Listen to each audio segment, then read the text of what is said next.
Step out of the vehicle, now. Before I do that, can you articulate the legal basis for this stop? I don't need to explain anything to you. Are you refusing a lawful order? I'm asking what reasonable suspicion you have that I committed a crime. You people always got something to say. Always think you're smarter than the badge. Last Document chance. whatever you want. It won't change what happens next. You should Step out of the vehicle. Now. The command cut through the humid evening air like a blade. Officer Derek Hollins stood with his hand resting on his duty belt, chin slightly elevated, eyes narrowed behind reflective aviators that caught the last amber rays of sunset. The driver didn't move immediately.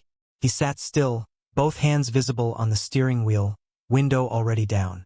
"I asked you a question," Hollins said, louder now. "Are you refusing a lawful order? I'm asking what articulable facts you have to justify this stop." Hollins leaned forward, his breath visible in the cooling air. "I don't need to explain anything to you. Step out or I'll remove you myself." "Under what statute?" The officer's jaw tightened. "You people always have an excuse. Always got something to say." He tapped the roof of the car twice, hard. "Last chance." The driver's voice remained flat, clinical. "You're conducting a Fourth Amendment seizure without reasonable suspicion. I'm documenting this." Hollins smirked. "Document whatever you want. Won't change what happens next." He reached for the door handle. The driver adjusted the small camera clipped to his jacket collar, angling it upward. His voice dropped to a near whisper, deliberate and measured. "You should stop now." Hollins pulled the door open. "I really don't care who you think you are." The driver exhaled slowly, his fingers still resting on the wheel. "You will."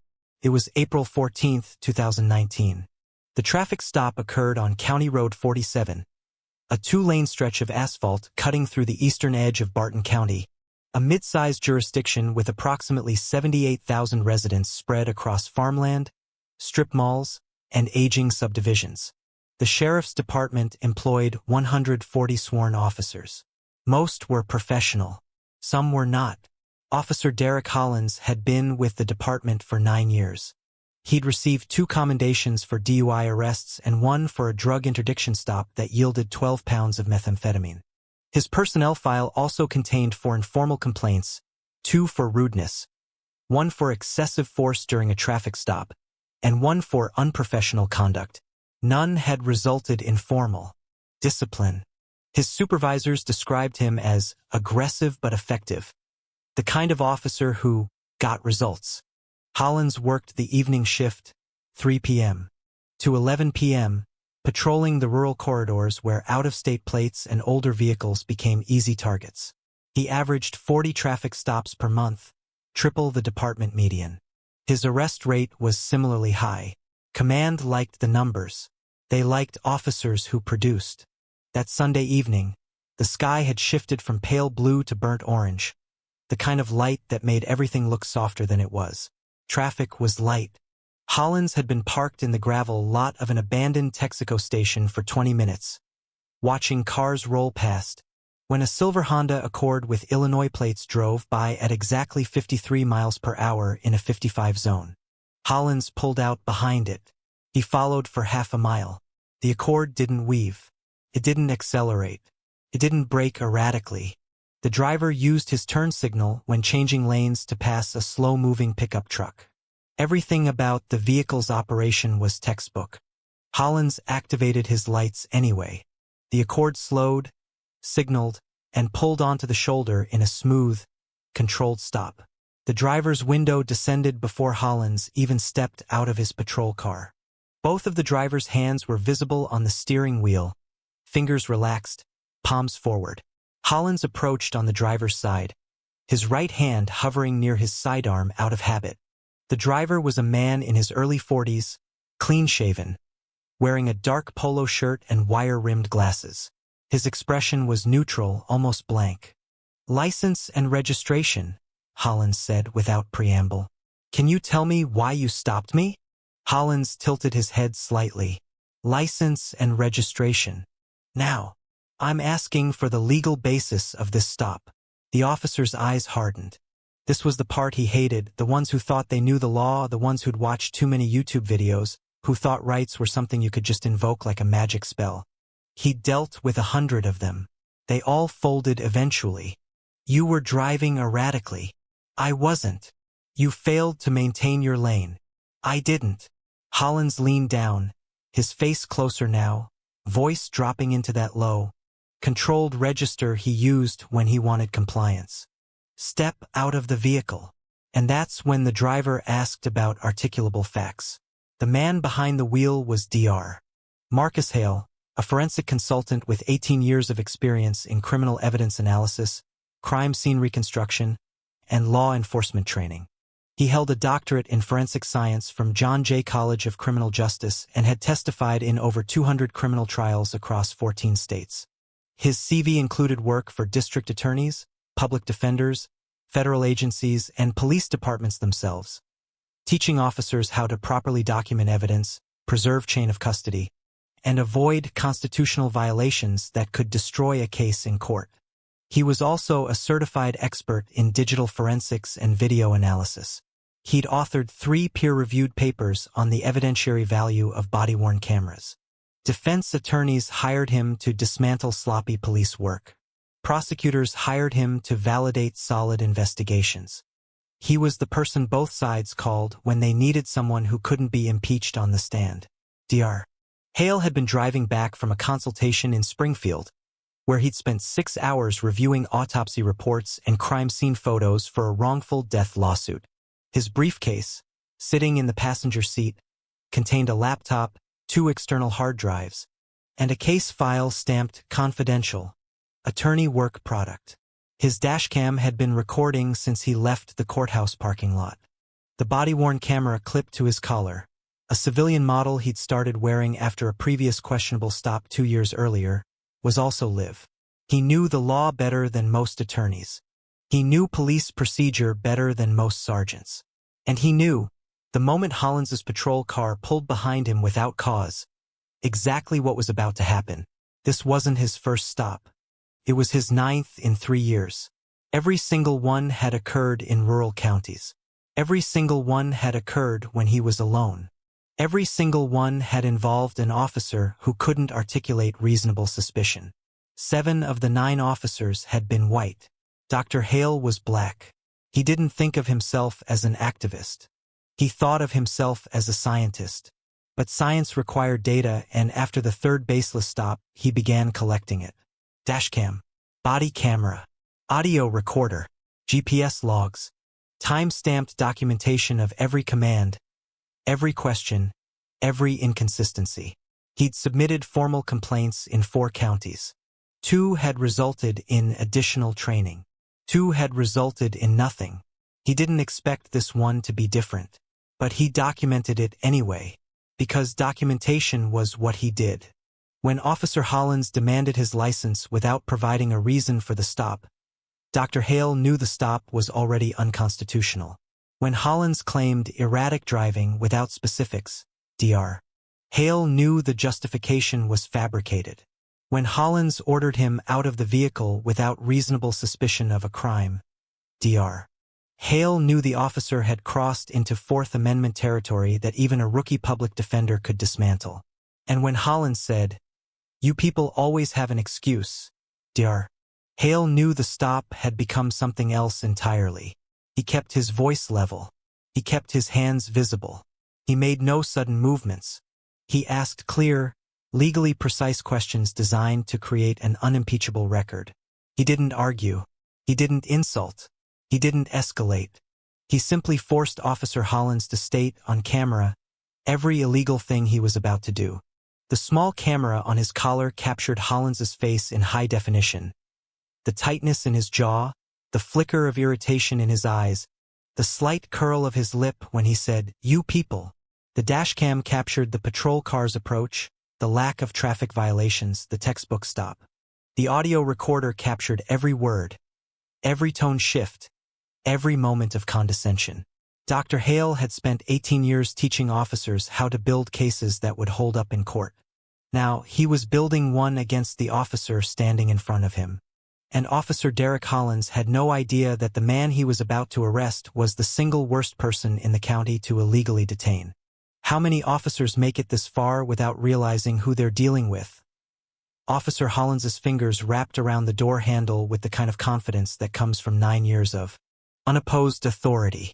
The metal was warm from the sun, and when he yanked it open, the hinges protested with a sharp creak that echoed across the empty roadside. Out. Now. Dr. Hale didn't resist. He unbuckled his seatbelt with deliberate slowness, the nylon webbing sliding across his chest with a soft whisper. He stepped onto the gravel shoulder, his leather shoes crunching against the loose stones. The evening air smelled of heated asphalt and distant fertilizer, that particular rural blend that clung to the back of your throat. Hands on the vehicle, Dr. Hale complied, placing both palms flat on the roof of the Honda. The metal was still hot, almost uncomfortable against his skin. He could feel the texture of the paint, slightly gritty from road dust. "I'm going to ask you one more time," Dr. Hale said, his voice carrying that same measured tone. "What reasonable, articulable suspicion do you have that I've committed a crime?" Hollins moved behind him and Dr. Hale felt hands patting down his sides. Rough, perfunctory, more aggressive than necessary.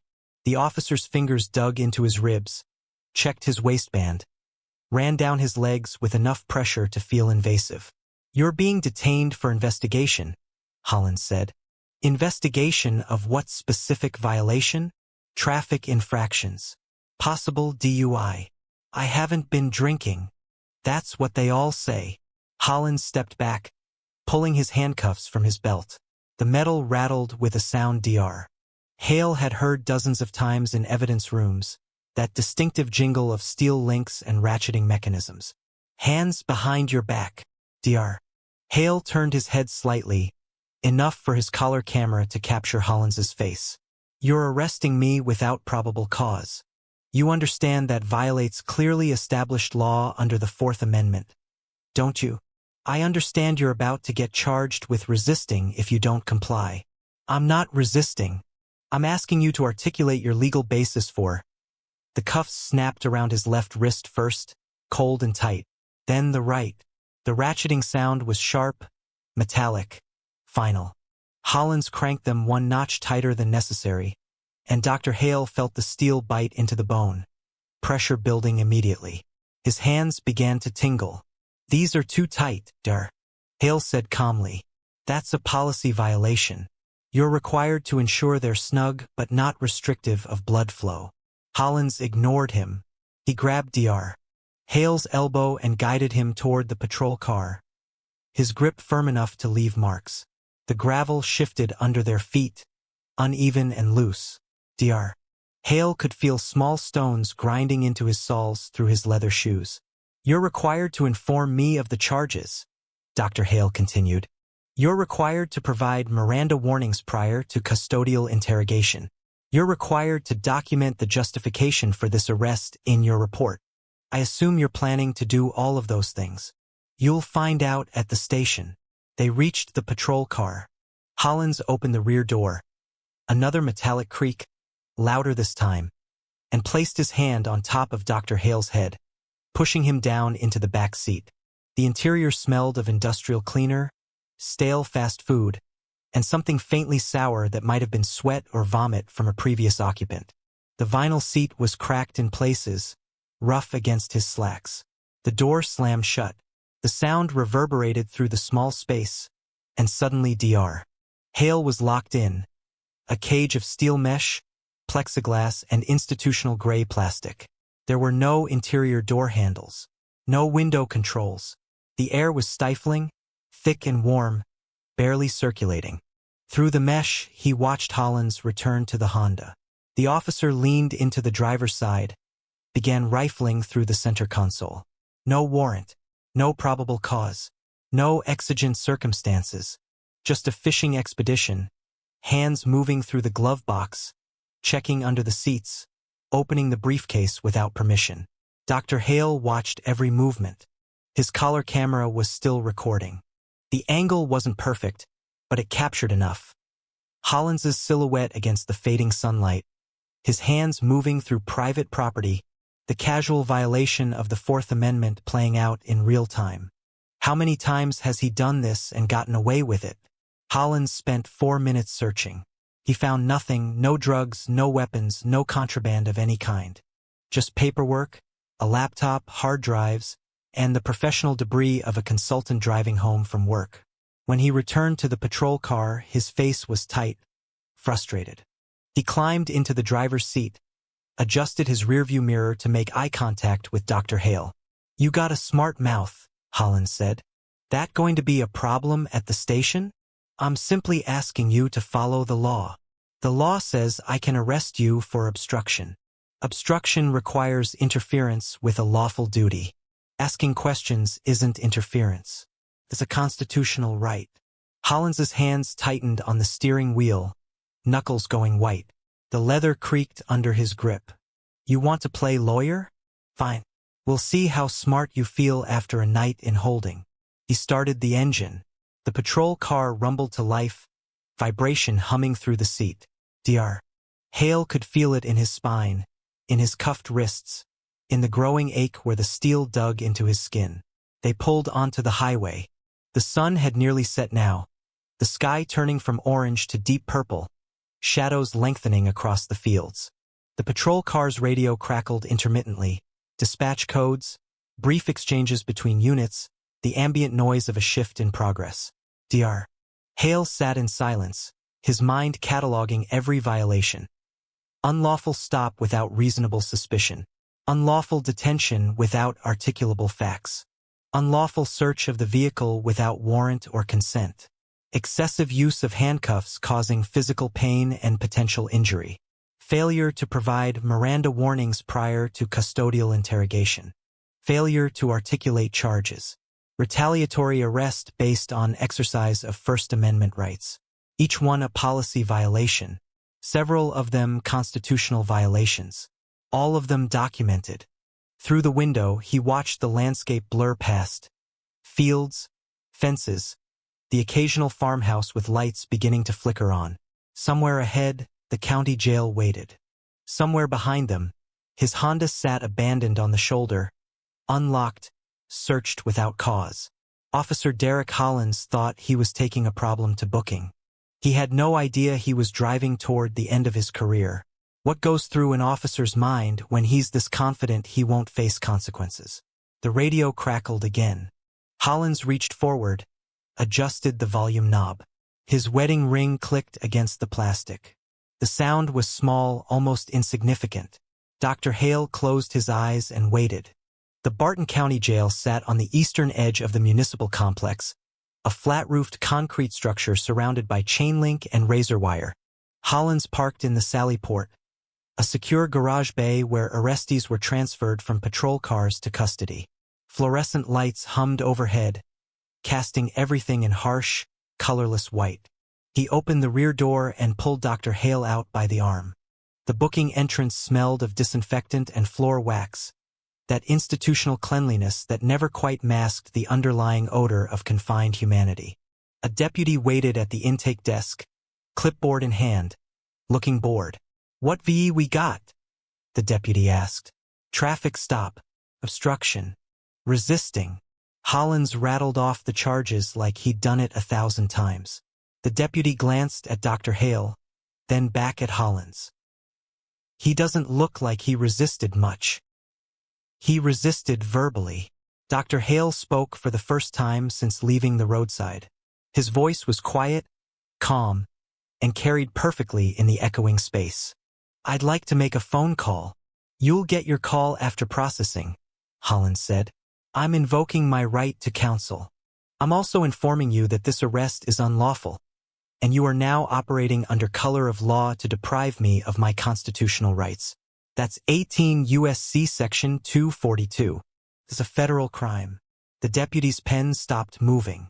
He looked up, something shifting in his expression. Hollins rolled his eyes. "Everyone's a lawyer after they get arrested." "I'm not a lawyer," Dr. Hale said. "I'm a forensic consultant. My name is Dr. Marcus Hale. I've testified in over 200 criminal cases involving police procedure, evidence handling, and constitutional violations. I've worked for your district attorney's office twice, once in 2016, once in 2018. I've trained officers in this county on proper arrest protocols. The room went very still. The deputy's face drained of color. His eyes darted to Hollins, then back to Dr. Hale. I'm also the expert witness in Patterson v. Barton County Sheriff's Department, the civil rights lawsuit currently pending in federal court. You might have heard about it. It's the case where your department is facing $2 million in liability for an unlawful stop that occurred 18 months ago. Same type of stop. Same absence of reasonable suspicion. Same Fourth Amendment violations. Hollins's jaw tightened, but his voice held steady. I don't care what you do for a living. You still broke the law. No, dear. Hale said quietly. I didn't, and you know I didn't. Your dashcam will show I committed no traffic violation. Your body camera will show I never resisted. My cameras will show you fabricated justification for the stop, searched my vehicle without cause, and arrested me in retaliation for asserting my rights. He paused, letting the silence stretch. And unlike most people you arrest, I know exactly which policies you violated, which case law applies, and which federal statutes govern your conduct. I also know that your department's insurance carrier will settle this case the moment they watch the footage, because defending it would cost more than I'm going to sue you for. The deputy set down his clipboard. Hollins stood frozen, his hand still gripping Dr. Hale's arm. His face caught somewhere between anger and the first creeping edge of realization. You should probably call your supervisor, Dr. Hale said. Nobody moved. The supervisor arrived within 12 minutes. Sergeant Linda Kovac had been with the department for 16 years, long enough to recognize the specific kind of silence that meant something had gone catastrophically wrong. She found Hollins standing in the booking area, his face flushed, his hands clenched at his sides. Dr. Hale sat on a metal bench against the wall, still handcuffed, his expression unchanged. Kovac listened to Hollins's version first. Then she listened to Dr. Hale's. Then she asked to see the cameras. All of them. By 9:47 p.m., Dr. Hale was released without charges. By 10:15 p.m., Hollins was placed on administrative leave pending investigation. By midnight, the department's risk management coordinator had been notified. By 8 a.m. the next morning, the county attorney's office had been briefed. By 9:30 a.m., the county attorney was sitting alone in her office, watching the footage for the third time, feeling her stomach drop further with each replay. There was no defense. The dashcam showed a textbook-compliant driver committing no violation. The patrol car footage showed Hollins initiating the stop without cause, then following for half a mile as if hoping for a mistake that never came. The body camera, Hollins's own body camera, captured every word of the encounter. The fabricated justifications, the refusal to articulate reasonable suspicion, the retaliatory language, the comment about you people. And then there was Dr. Hale's footage, high-definition video, crystal-clear audio, 2 separate angles, time-stamped, geotagged, unimpeachable. The county attorney, Rebecca Marsh, had been a prosecutor for 19 years. She'd defended officers in excessive force lawsuits, defended the department in wrongful arrest claims, defended the county in civil rights litigation. She knew how to fight cases. She knew how to find weaknesses in plaintiff claims. She knew how to make juries doubt. But watching this footage, she felt something she rarely felt. Certainty that the county would lose. Worse, certainty that they deserved to.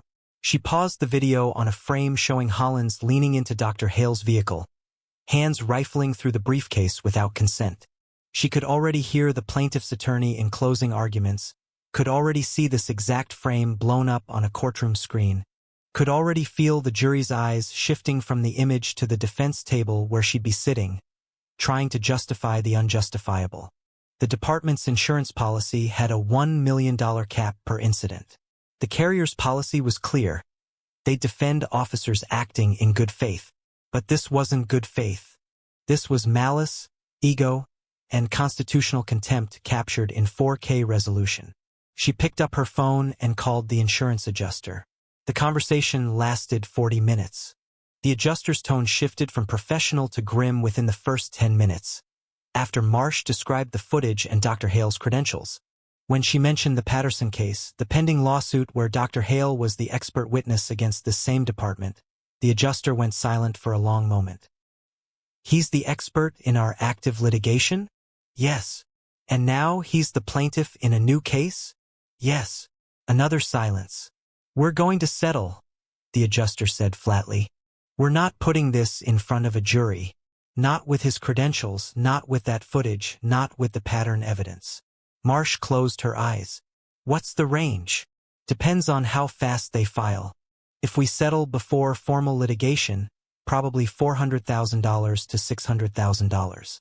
If it goes to discovery and we have to produce the Patterson files showing departmental knowledge of systemic problems, maybe $800,000. If it somehow gets to trial, the adjuster didn't finish the sentence. The settlement was finalized 4 months later. $575,000. No admission of liability in the public agreement, but a confidential clause acknowledging the constitutional violations. The county paid $75,000 out of pocket after the insurance cap. The local newspaper ran the story on page 3. Officer Derek Hollins was terminated 60 days after the incident, following an internal affairs investigation that found 14 policy violations. He appealed through the union. The appeal was denied. His certification was reviewed by the State Peace Officer Standards and Training Board.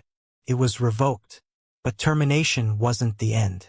The FBI field office in Springfield opened a federal civil rights investigation 4 months after the incident, prompted by a referral from the Department of Justice's Civil Rights Division. The investigation reviewed not only Dr.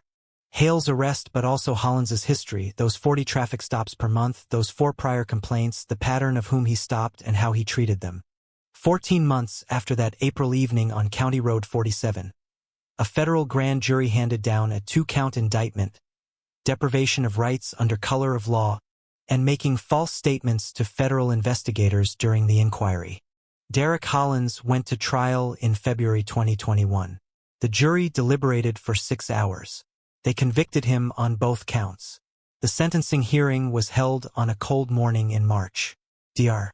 Hale sat in the gallery, watching silently as the judge sentenced Hollins to 18 months in federal prison, followed by 2 years of supervised release.